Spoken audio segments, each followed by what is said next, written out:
Hey folks, Triple Crown here, coming to you from Vancouver, British Columbia. This is a round 5 summary, Operation Cool Summer. Apologize for the delay. I had 2 more bike races this week, so very busy time for Triple Crown.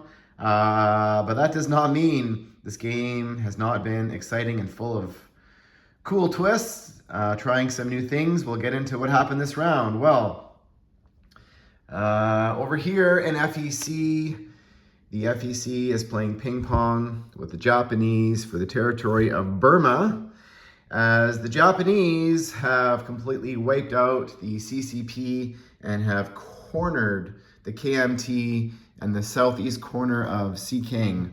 So they are sitting there.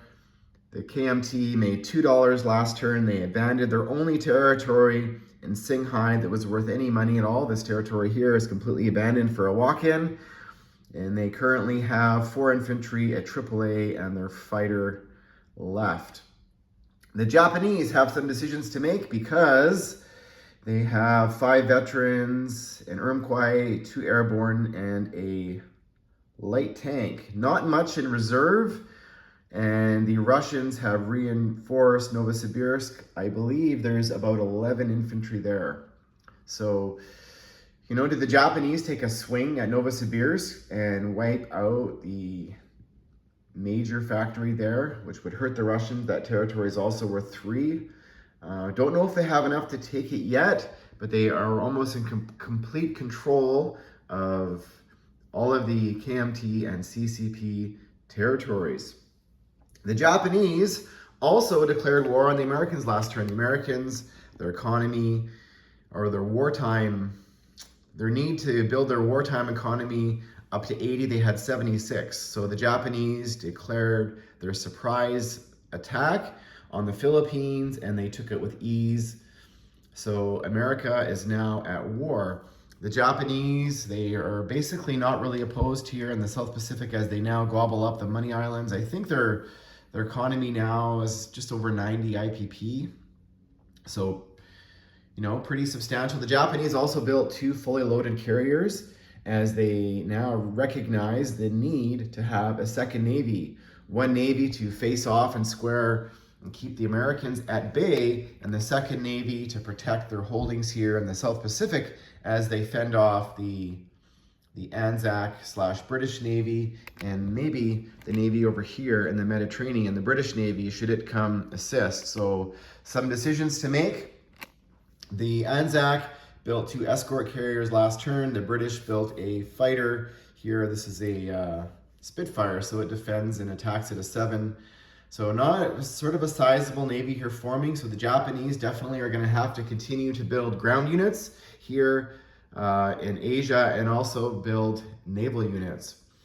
Does that mean America goes full Pacific now? Well, you know what, with the new NO bonus we have for the United States, they basically discourages America from going full one side or the other because their NO bonus is tied to splitting their economy to put at least 40 IPP worth of units on either side of the map. So we'll see what direction the Americans head. They currently, their Navy's sitting in Hawaii and they've got a stack of infantry there. And when the Japanese declare their sneak attack on the Americans get to build infantry the following turn for the cost of 2 IPP. So that's exactly what America did. They spent, what was it, $60 on infantry and built 30 infantry units and saved the rest. So yeah, smart for the Americans to do that. They saved obviously 15 IPP doing so, and they saved that money going into round 6. Over here, the battle for North Africa, the tide is swaying towards the British as they are still playing ping pong in Alexandria. However, the fact that they've got these 3 military bases and the South Africans are also building units down here, they currently outnumber the Italians. So do the British take a swing at Tobruk next turn? If they do, they may take it with a few forces left, and the Italians likely would come wipe out the British Navy. So we'll see what happens there. The British did take Crete last turn, so they build an air base and land some of their aircraft there, which would give them the scramble to protect their navy should they go into Tobruk. So we'll see what happens. I don't know if it's smart next turn for the British to do that or wait another turn and build up. But the Italians last turn sent a lone transport and built another 3 units down in Tobruk. So we'll see what happens. Yeah, the battle for North Africa and also the battle for the Mediterranean. You know, like the Italians here still have a sizable navy. They have their air force, and the British still have theirs. It's about a split. So whoever attacks who might have either the advantage or disadvantage, depending on how you look at things. Now over here on the Eastern Front, the Germans have almost surrounded Moscow here from the western flank, and when they do that, the first turn, the Russians get to build 15 units at their major IC in Moscow. So that's what the Russians did. That's currently what's sitting in Moscow. The Russians did take back Oral-Kursk in eastern Ukraine. I don't know why that's flipped over, that's German. And so that is currently what's sitting in Oral-Kursk. So that's a little bit of a standoff here happening between the Germans and Russians in Oral-Kursk. We'll see how that plays out. The Russian economy is at 42. And the German economy, I think it's close to 90 IPP. So the Germans definitely, though, can't ignore the Western Front. As there was a naval battle last turn, the Germans attacked C-Zone 23, and they survived, and they retreated back to C-Zone 24, where they had a scramble. However, the British did attack with a destroyer from Canada with their Air Force, and the Germans decided not to scramble, so they lost their 2 damaged battleships and a cruiser, and they didn't scramble. The British lost their entire navy and 1, what's it called? Very Swordfish. So they didn't really lose a lot. I think I give the upper hand on this one to the British because those German battleships were pretty scary.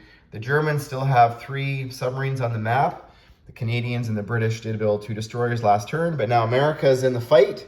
They just built, you know, they've got 20 ground units here sitting on the East Coast and a small navy. They did annex Brazil last turn. So they've got another, basically their only naval transport on the board are these 2 here.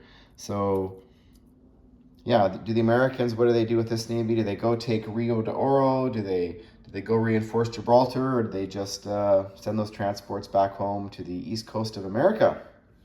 So we'll see what happens turn 8. Lots of turn 6. Lots of exciting game to still be played. Thanks for watching, folks.